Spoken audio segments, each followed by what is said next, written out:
Vidya Dharma Anaraga. Halo pemirsa, kembali lagi dengan kami berdua. Perkenalkan, nama saya Sakila Nuranjani. Saya Kayla Ferdinand. Di sini kami akan membawakan berita terkait ketimpangan penghargaan di SMAN 1 Cibadak terkait prestasi non-akademik dan akademik. Selamat menyaksikan.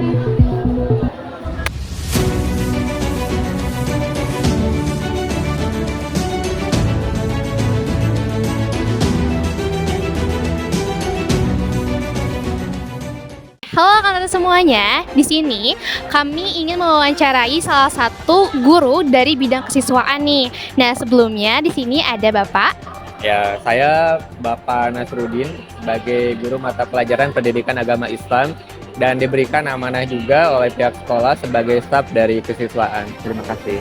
Oke, terima kasih Bapak sebelumnya ya. Di sini mungkin lanjut saja untuk ke pertanyaan yang pertama. Nah, untuk pertanyaan yang pertama di sini ada pertanyaan apakah bagaimana peran Bapak untuk memotivasi para siswa terkait yang berprestasi di bidang akademik dan non-akademik? Baik, kalau terkait dengan peran saya pribadi untuk memotivasi peserta didik untuk meraih prestasi, jelas kami dari pihak sekolah selalu mendorong peserta didik kita untuk terus berprestasi di bidang apapun itu ya, seperti itu.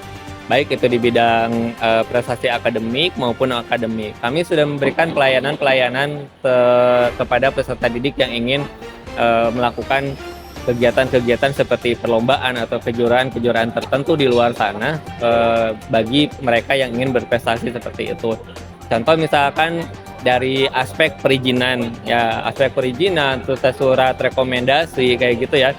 Dan bahkan dispensasi persiapan sebelum melaksanakan kegiatan-kegiatan perlombaan. Itu adalah salah satu dorongan atau motivasi kepada peserta didik untuk bisa lebih semangat untuk bisa meraih prestasi.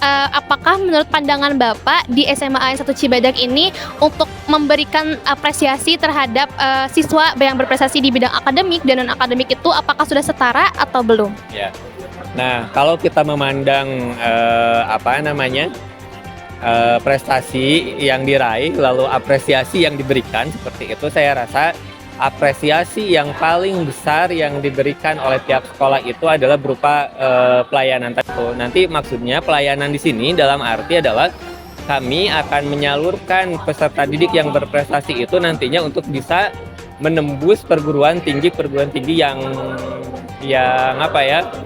yang terkenal, yang bonafit, terus juga yang mudah-mudahan dengan cara itu justru akan lebih bermanfaat bagi peserta didik dibandingkan dengan misalkan apresiasi berupa uang dan lain sebagainya, itu seperti itu. Oke, halo kalian semua. Di sini kami akan mewawancarai salah satu guru dari bidang kesiswaan. Nah, sebelumnya di sini dengan Ibu siapa? Ibu Nurul Suciati. Oke, mungkin lanjut ke pertanyaan aja Ibu ya. Di sini ada salah satu pertanyaan, apakah menurut Ibu peran Ibu dalam motivasi siswa dalam bidang akademik ataupun bidang non-akademik itu sudah cukup atau belum ya Ibu ya? Kalau menurut Ibu ya, dalam memotivasi siswa baik dalam bidang non-akademik maupun non-akademik itu harus terus dilakukan ya, baik dilakukannya secara langsung ataupun yang secara tersembunyi ya. Dalam arti misalnya kita sebagai guru bisa memotivasi siswa-siswi untuk berprestasi dalam bidang non-akademik maupun dalam bidang akademik itu misalnya pada saat pelajaran. Kebetulan memang sekolah juga pasti akan mendukung siswa-siswinya untuk berprestasi baik dalam akademik maupun non-akademik. Oke, terima kasih Ibu atas jawabannya yang sangat luar biasa. Mungkin untuk pertanyaan selanjutnya itu terkait apakah memang apresiasi terhadap siswa yang non-akademik berprestasinya itu dengan siswa yang berprestasi di bidang akademik. Apakah di SMA 1 Cibadak ini sudah setara menurut Ibu atau mungkin masih ada beberapa kejanggalan? Mungkin Ibu seperti itu, menurut Ibu bagaimana? Ya. Jadi untuk siswa-siswi yang berprestasi dalam bidang akademik maupun non-akademik, tentunya sekolah, guru maupun warga SMA Cibadak ya harus memberikan apresiasi tanpa membeda-bedakan apakah ini prestasinya dalam bidang akademik maupun non-akademik ya. Pasti akan disamakan, tidak akan mungkin dibeda-bedakan gitu ya, walaupun itu yang non-akademik. Oke, mungkin dari apresiasi yang telah disebutkan Ibu tadi terkait dua bidang tersebut, apakah memang ada gak sih kejanggalan ataupun memang kendala terbesar gitu untuk memberikan penghargaan kepada dua bidang tersebut, Ibu? Iya, kendala dalam memberikan apresiasi ya, mungkin yang diberikan apresiasi oleh sekolah gitu ya, selain menghargai prestasi yang telah diraih, misalnya diumumkan lewat upacara gitu kan ya, atau mungkin bisa juga untuk dipajang di banner gitu ya, ditempel di ini sekolah gitu ya, di apa namanya, di layar yang depan gitu ya, atau misalnya seperti apa.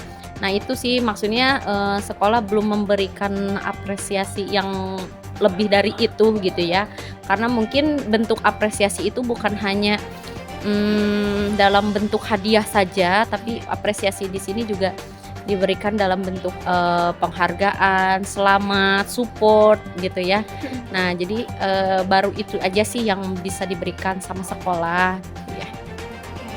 Mungkin dari secara ringkasnya gitu ya, dari menurut pandangan dari Ibu Nurul Suciati di sini tuh sudah cukup setara terkait apresiasi terhadap siswa yang berprestasi di bidang akademik dan non-akademik.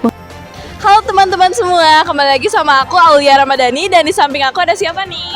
Perkenalkan, nama saya Ahnaf Ulay Wiratama dari kelas 12-8.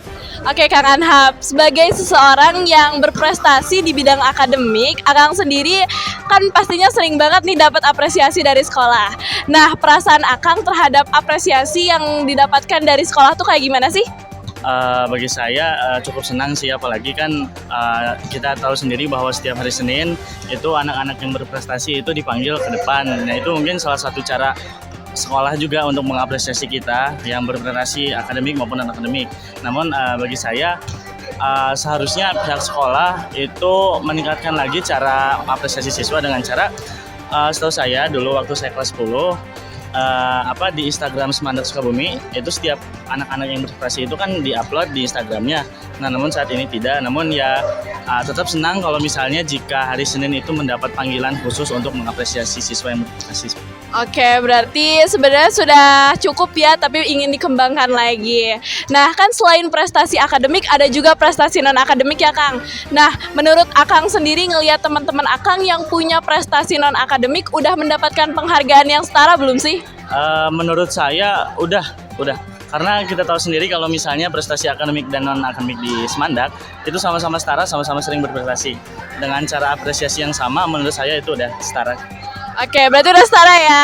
Halo teman-teman semua, kenalin nama aku Aulia Ramadhani dan di samping aku ada teteh cantik nih. Boleh kenalan? Halo, nama aku Zahra Putri dari kelas 12-3. Oke, boleh aku tanya-tanya sedikit? Oke, sebagai seseorang yang punya prestasi akademik, nah sekolah pasti kan ngasih apresiasi nih. Nah, perasaan teteh sendiri terhadap apresiasi yang diberikan sama sekolah tuh gimana sih? Pastinya perasaan aku ya senang dan juga merasa dibanggakan kan, karena memang sekolah SMA 1 Cibadak ini tuh condong banget dari prestasi akademiknya. Oke, nah kan selain prestasi akademik ada juga prestasi non akademik ya teh. Nah, kalau menurut teteh sendiri udah setara belum sih sama prestasi akademik, apresiasi terhadap prestasi akademik dan juga non akademik? Kalau untuk apresiasinya menurut saya sudah setara. Namun murid di SMA 1 Cibadak itu lebih banyak condong ke prestasi akademik, karena SMA 1 ini juga lebih fokus terhadap SNBP, nilai rapot ataupun akademik. Jadi kebanyakan sih mereka mengejar prestasi akademik. Oke, berarti menurut teteh sudah setara ya? Iya. Oke, terima kasih. Halo Kang Teteh semua, di sini saya Sakia Nur Anjani dengan Teh. Halo semuanya, perkenalkan nama aku Virial Mutia Eldi. Nah, jadi sekarang gitu aku ada beberapa pertanyaan nih buat Teteh. Yang pertama itu, apakah Teteh itu ngerasa kalau misalkan penghargaan yang diberikan sama sekolah itu buat siswa berprestasi non akademik itu udah setara? Boleh dari menurut aku sendiri ya, buat aku sih belum ya, bukan belum tapi menurut aku kurang adil aja. Gimana kemarin tuh aku kan sempat ikutan ada SN badminton ya ke sana. Nah, biaya yang aku dapetin ke sana tuh jumlahnya tidak sebesar yang dikasih sama ke anak OSN gitu. Aku tuh sempat mendengar kalau anak OSN atau Olimpiade Sains tuh ternyata uangnya lebih besar, sedangkan aku yang O2SN tuh uangnya sedikit, cuman fasilitas yang dikasihnya tuh sebenarnya masih memadai ya, karena dari provinsi gitu. Nah, kalau untuk uang saku sih menurut aku masih kurang sedikit. Nah, terus buat fasilitas latihannya itu aku di sini tidak difasilitasi. Jadi aku latihannya sendiri gitu. Aku ikut klub kan, jadi aku latihan sendiri. Dari sekolah tuh tidak ada buat latihan-latihan karena juga tidak ada gurunya ya, tidak ada yang bisa membantu gitu sih. Oke, baik. Nah, yang selanjutnya itu menurut Teteh apa yang bisa sih kalau buat sekolah gitu, yang apa yang bisa sekolah lakukan buat siswa-siswa yang berprestasi di non akademik? Mungkin buat aku tuh dari motivasi guru kepada murid yang berakademik yang berprestasi di akademik gitu. Jadi dikasih motivasi, dikasih semangat, mungkin juga dikasih apresiasi lebih lah. Sedangkan yang olahraga tuh kadang apresiasinya masih kurang gitu. Beda sama yang Olimpiade Sains gitu, sama yang OSN gitu. Kadang waktu penghargaan juga kayak yang OSN waktu itu sempat di-post, sedangkan kita anak O2SN tuh waktu itu sempat dipoto, tapi aku lihatnya kita nggak di-post gitu. Terus juga kalau misalnya yang olahraga lebih adain alat-alatnya gitu, lebih memadai lah gitu, lebih dikasih fasilitas juga. Kami sebagai atlet-atlet atau yang berprestasi di non akademik tuh pengen ada gitu fasilitasnya gitu. Oke. Mungkin cukup sekian ya Teh. Terima kasih dadah semuanya.